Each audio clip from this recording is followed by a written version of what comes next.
dua orang pembina. Satu dulu, satu saya adalah ketua. Oh iya, saya adalah ketua umum dari AKSI. Ya. Asosiasi Komposer Seluruh Indonesia. Di sebelah kanan saya ada Ahmad Dhani sebagai Dewan Pembina, dan juga sebelah kiri ada Dr. Minola Sebayang, Sarjana Hukum sebagai pembina juga. Dan di sebelah kiri adalah anggota, ada Posan Toping, ada Mas Era Mono, ada Mas Riki Basuki. Terus selalu di sebelah kanan ada Mbak Rika Ruslan sebagai wakil ketua dari AKSI, dan sebelahnya ada Mas Angga sebagai wakil sekjen. Sekjennya Badai lagi berhalangan. Lalu ada Mario Kacang dan Yayang juga anggota AKSI. Dan di sebelah belakang juga ada Abdul dan Mas Beni AKSI juga. Di belakang juga ada Mas Ayi dan Bimo. Bimo yang lagu yang sangat terkenal. Bukannya aku takut. Nyanyiin aja ya mau gua. Bukannya aku takut. Oke teman-teman, saya mulai aja. Saya mau membacakan pernyataan sikap dari AKSI. Judulnya adalah Direct License, sebuah sistem yang legal, transparan, dan akuntabel, sumbangsih dari AKSI kepada para komposer. Belakangan ini muncul pernyataan dari Lembaga Manajemen Kolektif Nasional atau LMKN yang menyatakan bahwa siapapun yang melakukan direct license dapat dikenakan sanksi pidana maupun perdata sesuai dengan pasal 119 Undang-Undang Hak Cipta nomor 28 tahun 2014. Di situ disebutkan adalah setiap lembaga manajemen kolektif yang tidak memiliki izin operasional dari menteri sebagaimana dimaksud dalam pasal 88 ayat 3 dan melakukan kegiatan penarikan royalti dipidana dengan pidana penjara paling lama 4 tahun dan atau pidana denda paling banyak 1 miliar rupiah. Nah, pernyataan ini perlu kami luruskan dan berikut kami berikan penjelasannya. Jadi maksudnya pernyataan tadi kami anggap tidak benar. Direct license adalah sistem lisensi dan pembayaran royalti langsung antara masing-masing pencipta secara individu dan pengguna karya cipta. Pencipta lagu yang melakukan direct license secara individu sudah bisa dipastikan tidak melanggar Undang-Undang Hak Cipta. Justru, hal ini dapat menjadi solusi untuk mengatasi kelemahan LMKN dalam mengumpulkan royalti dari live performing atau konser-konser ya. Direct license adalah sistem atau skema dan bukan lembaga manajemen kolektif seperti yang disebutkan di dalam pasal 119 yang disebutkan oleh LMKN saat itu, sehingga ancaman pidana pada pasal 119 tersebut menjadi tidak berlaku. Kami Asosiasi Komposer Seluruh Indonesia adalah sebuah asosiasi berbadan hukum yang menaungi pencipta lagu di seluruh Indonesia. Peran dan fungsi AKSI adalah untuk memberikan informasi, edukasi, inovasi, literasi, bahkan konsultasi dan bantuan hukum, khususnya terkait isu-isu mengenai hak cipta di Indonesia. Oleh karena peran dan fungsi tersebut, AKSI memberikan informasi dan edukasi kepada anggotanya bahwa ada sistem direct license, yaitu sistem lisensi dan pembayaran royalti langsung antara pencipta lagu dan pengguna karya cipta. Sistem direct license ini dirasa sangat efektif, efisien, tepat sasaran, dan hasil royaltinya dapat dirasakan langsung oleh penciptanya. Sistem direct license ini sudah dijalankan di beberapa negara dengan terlebih dahulu melakukan option out untuk royalty live performance dari lembaga manajemen kolektif. Sebagai contoh, option out ini dilakukan oleh LMKPRS di Inggris dan ASCAP di Amerika Serikat. Usulan opt-out dan direct licensing sudah dikaji legalitasnya, kelayakannya, dan akuntabilitasnya. Jadi, tidak perlu ada kekhawatiran lagi bagi yang belum mengetahuinya. Pada akhirnya anggota AKSI memahami bahwa ada sistem lain yang bisa diterapkan selain sistem lisensi dan pembayaran royalti blanket license seperti yang selama ini dijalankan oleh LMKN atau LMK. Bahkan ada fakta menarik ketika lagu Rungkat dibawakan di Istana Merdeka pada saat HUT RI, kemudian lagu Bebas dan Malam Indah dibawakan pada saat KTT ASEAN, pemerintah sendiri sudah melakukan direct license melalui penyelenggara acara, langsung membayar royalti kepada penciptanya. Jadi, apakah dalam hal ini pemerintah melanggar undang-undang seperti yang disebutkan di atas tadi? Tentu saja tidak. Di era yang serba digital saat ini, Aksi juga berinisiatif untuk melakukan inovasi yang efektif, efisien, dan tepat sasaran untuk memberikan solusi untuk ekosistem musik yang lebih baik.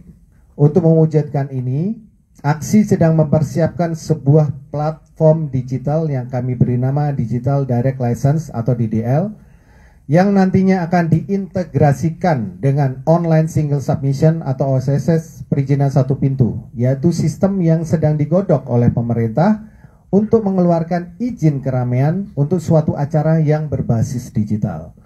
Melalui DDL ini nantinya para pencipta akan bisa berhubungan langsung dengan pengguna karya cipta terkait lisensi dan pembayaran royalti. Yang menarik, platform DDL ini real time.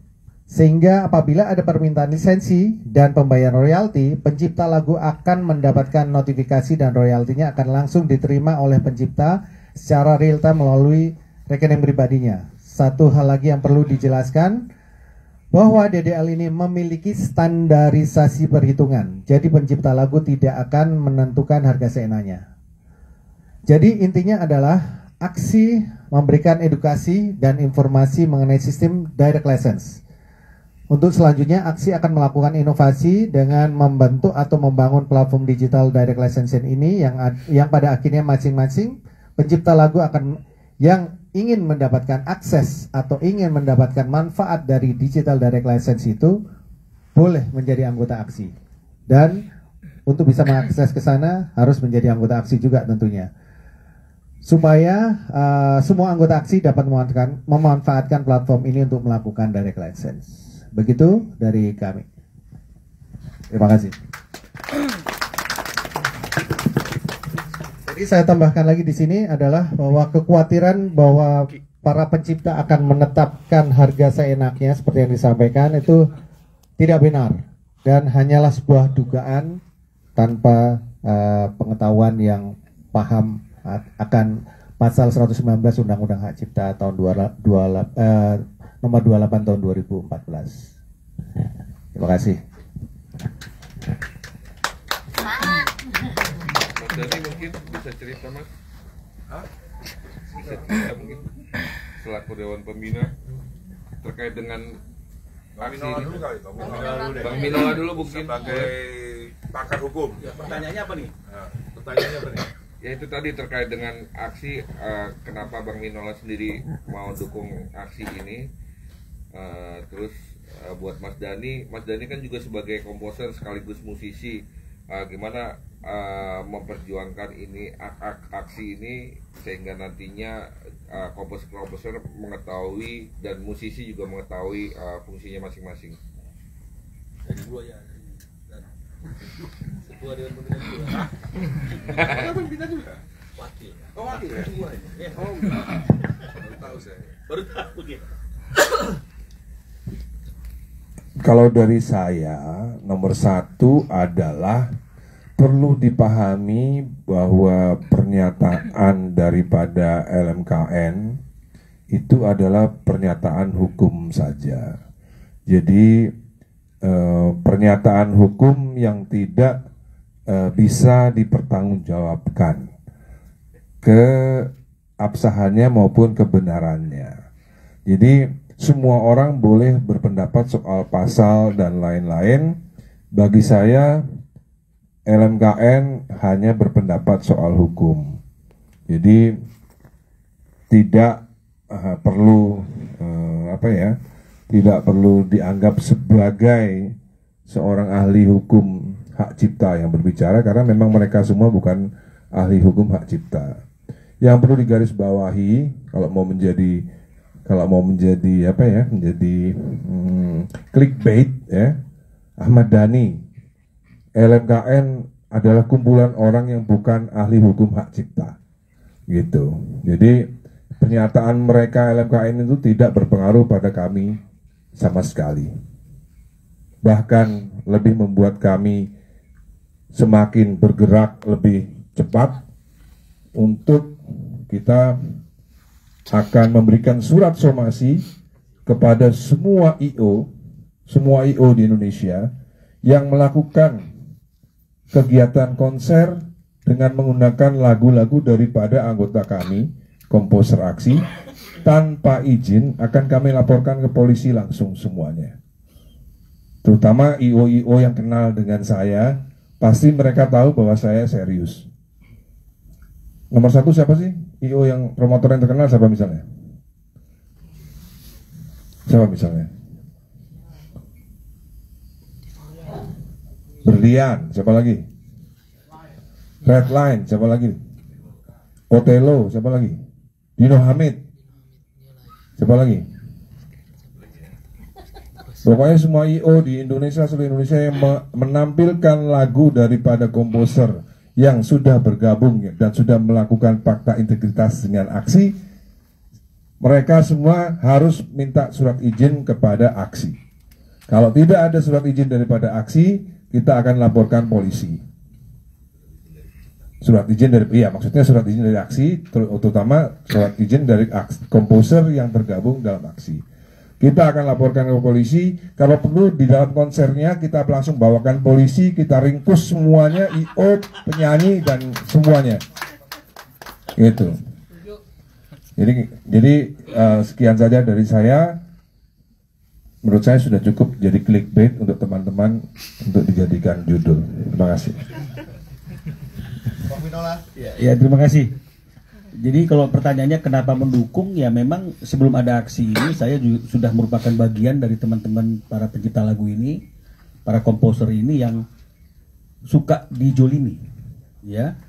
Jadi saya bilang sama teman-teman ini dari mulai Rika Ruslan, ada Badai, Piu, dan teman-teman lainnya termasuk Mas Ahmad Dhani pada waktu itu, kalau pergerakan kita ini perorangan, ya, jadi kalau pergerakannya itu perorangan, komposer secara pribadi per pribadi, ini mudah dimakan ini sama suatu lembaga-lembaga yang lebih besar, ya. Jadi oleh karena itu yang melatar belakangi lahirnya aksi. Jadi perjuangannya tidak perorangan lagi, tapi sudah dalam bentuk organisasi yang berbadan hukum. Ya, itu dulu yang pertama, kenapa alasannya mendukung. Yang kedua adalah ini terkait dengan masalah pasal 119. Ya, jadi sangat disayangkan di tengah-tengah perjuangan aksi untuk memperjuangkan hak para komposer untuk mendapatkan haknya yang sebagaimana seharusnya secara undang-undang, itu dinodai dengan statement yang menyatakan bahwa direct lesson itu, ya, pengutipan secara langsung itu bisa dikenai ancaman pidana 4 tahun maksimal dan juga denda 1 miliar. Jadi ini yang sangat disayangkan, ini yang membuat akhirnya para komposer yang tadinya sudah mau bergabung dengan aksi karena juga mengalami situasi yang sama dengan apa yang dialami oleh teman-teman di aksi ini, itu berpikir dan bertanya, ya. Jadi saya mau menjelaskan bahwa pasal 119 itu ini bicara tentang LMK. Ini bukan bicara tentang komposer yang ingin meminta royaltinya secara langsung. Ya, komposer individu, ya. Jadi ini bukan seperti itu. Jadi jangan dipelintir. Nah, di situ pasalnya mengatakan bahwa LMK yang tidak mendapatkan izin operasi dari kementerian itu betul. Mereka tidak bisa melakukan fungsinya sebagai LMK yang memungut royalti. Nah, kalau kita kaji lebih awal, LMK itu harus berbadan hukum. Harus berbadan hukum. Nah, karena dia harus berbadan hukum dan ini adalah kegiatan yang bersifat khusus, maka dia harus mendapatkan izin dari kementerian untuk bisa menjadi LMK. Tapi LMK itu sendiri sudah dapat izin Pak Menteri pun, sudah berbadan hukum pun, tapi kalau tidak memenuhi satu unsur, apa itu unsur yang berikutnya yang paling penting ini?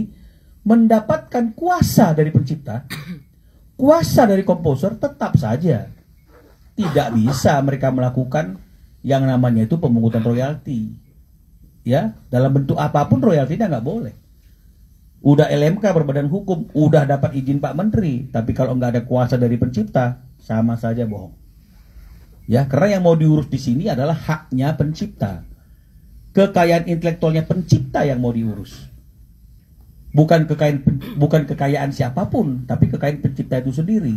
Nah, jadi kalau sekarang misalnya pencipta itu sendiri ditakut-takuti dengan pernyataan-pernyataan seolah-olah ketika mereka melakukan apa yang harus mereka lakukan untuk mempertahankan haknya secara hukum itu diancam hukuman, ini justru kalau menurut saya menyesatkan. Ya, menurut pendapat saya patut diduga ini misleading information. Ya, fraudulent misrepresentation, atau bahasa Indonesianya adalah informasi yang menyesatkan. Jangan. Ya. Mungkin lebih dalam lagi pengelabuan, Bang. Pengelabuhan. Ya, pengelabuhan atau kebohongan publik kali ya, gitu ya. Nah, jadi mungkin seperti itu. Nah, jadi ini yang janganlah, artinya ketika para pencipta itu ingin berjuang untuk nasibnya, berjuang untuk masa depannya, berjuang untuk kreativitasnya dia, kemudian orang yang sebenarnya bisa bergerak itu karena ada pencipta. Lembaga ini nggak akan ada kalau nggak ada pencipta, betul nggak? Jadi jangan dong akhirnya pencipta ini yang merupakan orang yang paling penting di dalam bisnis ini, di dalam kondisi industri hiburan rekaman ini, itu malah ditakut-takutin. Nah, ini yang kita tidak setuju. Berarti yang digarisbawahi tadi Dr. Mino Esa, ini adalah kebohongan publik. Betul ya, jadi ini dia. Nah, jadi Biar bagus clickbait. nah, ya, jadi kita khawatir nanti teman-teman yang akhirnya tadinya itu ingin memperjuangkan haknya jadi mundur, takut dipidana. Nah, saya mau tanya ya, atau saya mau jelaskan. Saya sudah baca berulang-ulang tuh undang-undang hak cipta itu. Nggak ada satu aturan pun yang mengatur tentang dilarangnya pencipta, dilarangnya komposer untuk melakukan pemungutan royalti atau dari lisensi dari itu. Nggak ada aturan yang melarang. Tapi kalau memang misalnya untuk demi ketertiban ada lembaga manajemen kolektif, memang aturan undang-undang mengaturnya untuk ketertiban. Ya, karena mungkin dulu para komposer ini belum berpikir, ya, atau mungkin secara skill mungkin belum mengarah ke arah yang sana, belum terlalu peduli dengan yang namanya industri.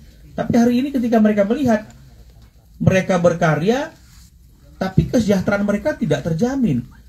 Justru kesejahteraan orang-orang yang menggunakan karyanya itu yang terjamin. Nah, ini yang kalau bicara mengenai masalah rasa keadilan itu, ya, kesejahteraan itu kok berbeda ya. Jadi orang yang menciptakan, orang yang memiliki kekayaan intelektual, menciptakan satu produk, dan produk ini digunakan oleh orang lain, harusnya kalau memang mau sejahtera sama-sama sejahtera, ya.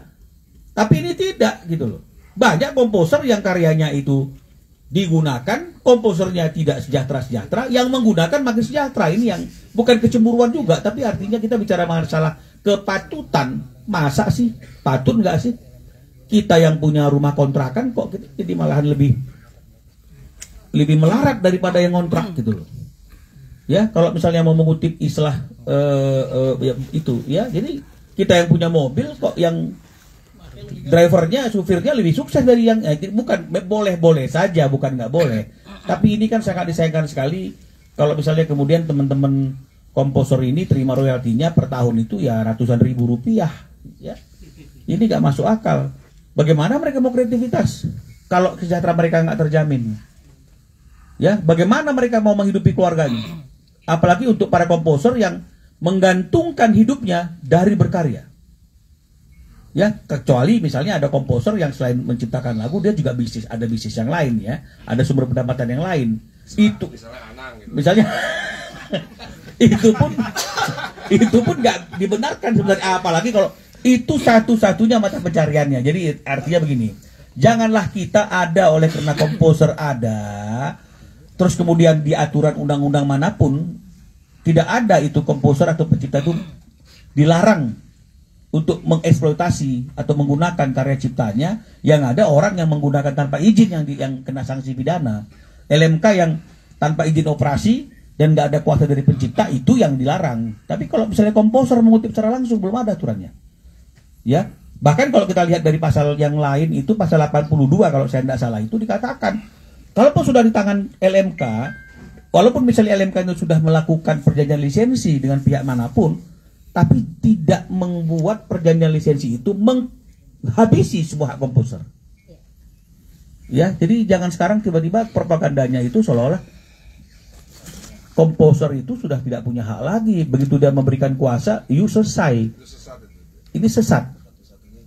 Ya, satu-satunya cuma LMKN. Banyak penyanyi masih berpikir gitu. Nah, ini yang harus kita luruskan. Jadi artinya keberadaan kita di sini adalah ingin meluruskan suatu pernyataan yang tak lurus.